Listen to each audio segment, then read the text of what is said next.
Do you feel the need for speed these guys have? We're talking to fighter pilots in the hangar. I used to be a well-respected member of the aviation community, and then I started flying to Cirrus, and that changed. Oh, that was great until the engine quit. And all of a sudden I see these explosions and these trees exploding. I'm walking away a better pilot because of this discussion.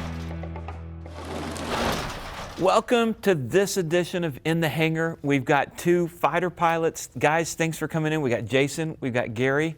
Thanks for being on the show. Thank you for having us. Okay, so let's do a quick introductions. So Jason, we'll start with you. Tell us about who you are and how you flew with the Navy.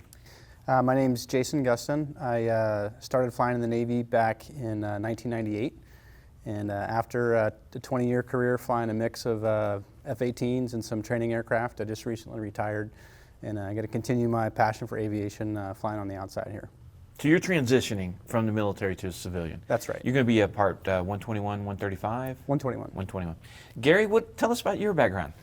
Well, I flew basically F4s, went to pilot training out in Big Spring, Texas, and then went to France for my first assignment, and my second assignment was Viet Nam, and then from Viet Nam I got to England, and then back to the States as an instructor pilot, and then went on to a master's in Russian. So. Wow, some of your coworkers have told me a little bit, some stories you probably can't tell, but we'll go as far as we can in a minute. Okay, so let me ask you guys a question about MOAs. When you see that Cessna high wing that's out there, do you ever feel the urge to kind of like play cat and mouse with them? I never did, but I did fly through a gunnery range, a bombing range one day. I was an instructor pilot at Shaw, and when you take off to the north, you can turn either direction, but when you take off to the south, you can't turn left. And I had a pilot who had really a hard time transitioning to the F4. He flew F86s, and he was still back in the chocks when we were going through 10,000 feet. But we took off, and he made this hard left turn, and this F100 went right by the nose, and I looked out, and number 2 was there. We flew right between 2 of them. Wow. So, you know, when it's your time, you're going to go. When it's not, you get to be sitting here talking to you. So Jason, what about you? Did you guys fly in those F-18s? Do you ever feel the need to play cat and mouse with us general aviation pilots? Sometimes, you think it might be fun, but it'd be a hard time having that conversation with the boss when you come back from a flight. But there were times that we would train with light civil aviation. The threat sometimes, from an air defense perspective, could be a high-wing Cessna, somebody, misbehaving, doing something they're not supposed to. So we would train to intercept them at lower altitudes and lower speeds. So we would have some fun with them, but, by the book. All right, so Gary, you're Vietnam. Jason, you had some experience in Afghanistan. Let's talk about transitioning from military to civilian and specifically the aviation differences. So, Gary, what was it like coming out of the military when you did, and when did you retire? I came out in the late 70s, 79, and I went to work for an automobile dealer who had a King Air, and part of the reason that I was getting hired is I could fly with him from Long Beach, California over to Phoenix and up to Sacramento where our dealerships were. So that was my transition, and it was relatively easy. Well, but going from an F4 Phantom to a King Air, were you just happy to be in the cockpit, or did you miss the Phantom? Well, you miss it, but the reason I left the F4 was I got bored with it after 12 and a half years. And I had 2,500 hours in it, and I'd pretty well done everything the plane was supposed to do, and maybe some things it wasn't supposed to do. And so that's why I went and got the master's in Russian, just because I got bored with the F4. So interesting. And what about you, Jason? You're just now coming out of the military. What's transition like for you? Well, it's a lifestyle change. I entered the service as a young adult, and it was really the only job I ever really had. Besides, a youngster mowing lawns and that kind of stuff. So trying to stay in aviation was kind of my long-term goal, and that was part of the reason I decided to retire from the Navy. There were other opportunities to stay in, but not to fly. As you get more senior, your jobs become more staff-oriented, desk-bound for sure, and those opportunities just get more limited. And it was just kind of the right time for me and the family to kind of shift gears. But the market right now for pilots is still growing, which I find kind of remarkable. But that's just kind of a sine wave. There were times where airlines weren't hiring anybody for years, and now they can't seem to get enough folks. So that kind of comes and goes a little bit. Yeah, I read something in the news a couple of weeks ago that the military is actually offering signing bonuses to pilots to try to keep them in because they're not able to compete with the civilian world offering. Well, so many of the airline pilots didn't retire, they stayed on their job. Now all of those people that didn't retire back then are being forced out. So it's a time where they're adding airplanes and needing a lot of pilots. All right, so let's get into some stories. Gary, let's start with you. You flew F4s in the 70s and late 60s. Mm-hmm. So when you're asked, like, what kind of stories can you tell, what comes to mind? Well, my youngest daughter said, Dad, you have to start being careful because cats have 9 lives and you've already used up 3 cats. So I am lucky to be sitting here talking with you today. And I mean, you hear about friendly fire. I had a mission up in the demilitarized zone in Viet Nam, and it was to photograph a B-52 bombing raid. And so we took off and went up there, and we're flying at 1,000 feet at midnight, and all of a sudden I see these explosions and these trees exploding, and the B-52s were up at 30,000 feet just dropping the bombs because they had a weather delay in Guam and had a 3-hour delay, and so we were filming what they were supposed to do 3 hours ago when they were up there dropping bombs. So I flew into North Vietnam to get away from the friendly fire. Wow. So you could just see those trees go. So there was cat life number 1. Yep. There have been a few of those. All right, well, one of the things you told me when we were talking yesterday, I found very interesting is that you got your Bronze Star for basically, you guys were flying at a time where I forget that most of the stuff that we've learned and about flying and everything comes from the military and what you guys pioneered. So what were some of the things that you did to further aviation? Pilots don't normally get Bronze Stars. That's usually for a ground activity. And we had camera systems. We had side-looking radar. We had infrared and side cameras and bottom cameras that took a 360-degree view. Well, we were losing about 25% of our missions because of the way the infrared mirrors were working. When you're coming in at 35,000, they're super saturated cold, and when you get down to 1,000 feet in the humidity, they were fogging over, so the cameras weren't working.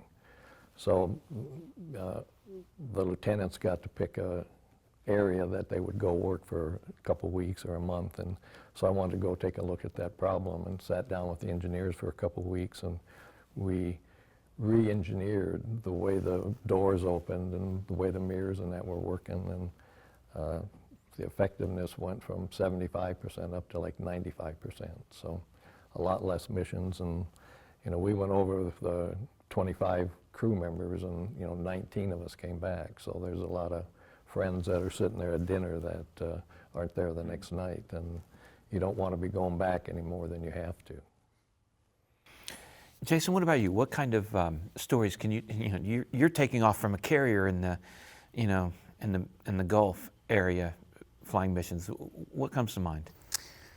Well, first I'll say it's an honor to sit here with Gary. It was a much different operating environment when folks were shooting back, and Afghanistan was far more permissive than Vietnam was. So thanks for all you did.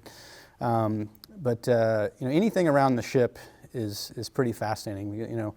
The thing that rings true, and I like to talk to folks about who love flying, that when you would brief before a flight and you sit down, everybody's in the ready room and they put the weather brief up, and at the very end of the brief, they put where the nearest divert is and where the nearest land is, which, back in the day, people, if you couldn't land on board the ship, sometimes, you're going to put down in the water someplace and might as well be close to land.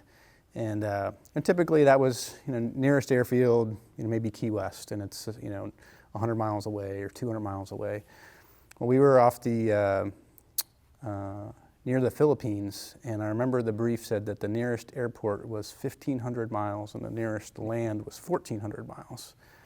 So it gives you an appreciation really for what the Navy does. And when you take 4.5 acres of sovereign steel and you can put it anywhere in the world and operate freely, and that gives a lot of flexibility to our national leadership and what we can do, what we can provide. So that freedom of operation, I just think is probably the coolest thing about that job. And most of the stories tend to, they come around from those roots, things that happen on the ship or around the ship. And so I'm flying with the boss in the back seat. We're flying over Australia on this really long mission. And we come back and the deck is just moving like crazy. It's bobbing around, and it was the hardest flight I'd ever had to land on board the ship. There were 3 or 4 landing attempts where I got waved off because the deck was moving too much. A couple of times I landed and the hook just missed the wires, but I was getting really low on fuel. We were in one of those situations where there's no airport to go to. So you're either landing here or you're getting gas. So last time around, finally land. We were below the minimum fuel we were supposed to be landing with, but I got the boss with me, so I can't get in too much trouble. And the funny part was, there's a tradition in the Navy where when a senior captain comes or goes, they ring him on board with a bell.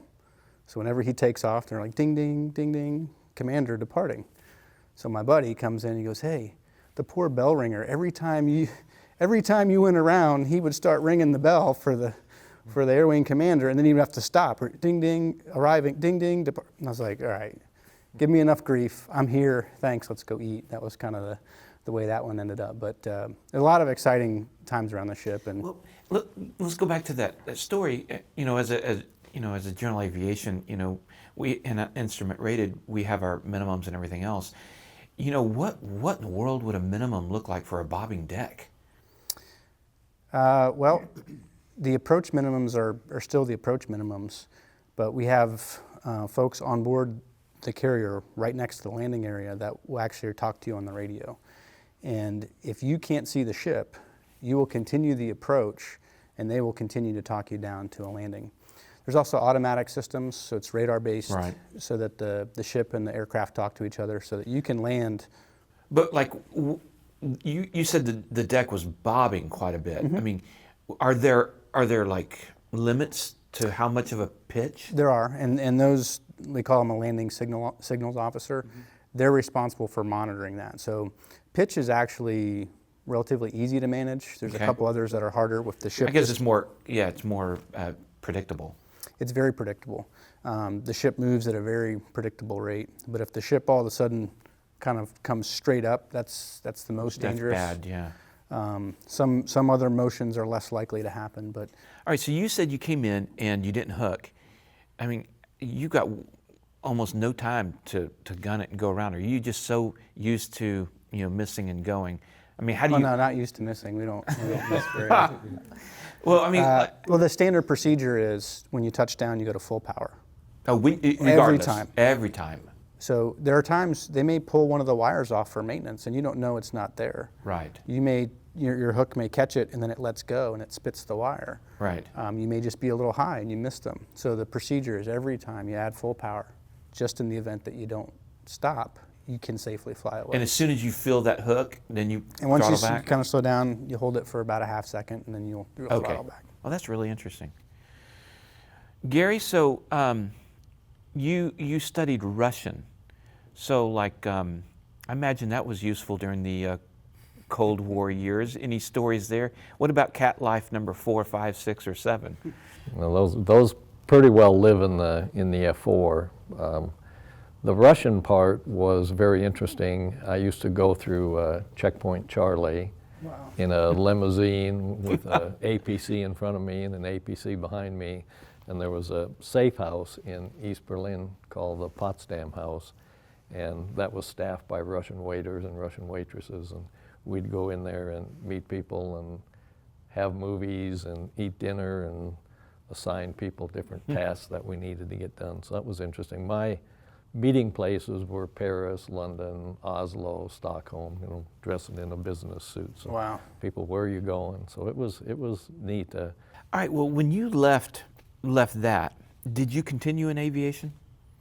No, I went into the car business. Okay, with you that, were flying, job and then, yeah. for- So let me ask, so recently, a year ago, you got a chance to kind of get back into aviation, at least for a day. Tell me about that.